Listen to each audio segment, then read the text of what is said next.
Preston is in Lancashire. It's a region where you'll find some of the coolest new technology relating to aircraft. Let's find out more. BAE Systems is a massive aerospace technology company with bases all across the UK. It designs, manufactures and supports combat and training aircraft for customers around the world. And Preston is home to the central assembly facility for the Eurofighter Typhoon and the Hawk. That's the aircraft used by the Red Arrows. You might have seen an image of the F-35 Lightning. It's a new stealthy multi-role attack aircraft that's capable of operating from both land and sea.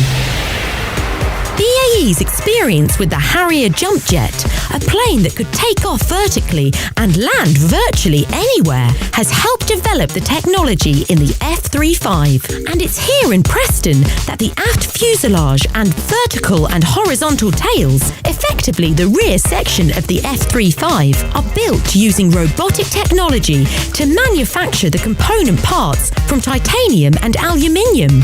It's a hotbed of industry-leading technology. And don't forget to look out for the Typhoon and Red Arrow Hawks when you're next at an air show.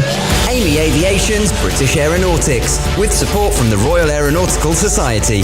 Find out more at funkidslive.com/Amy.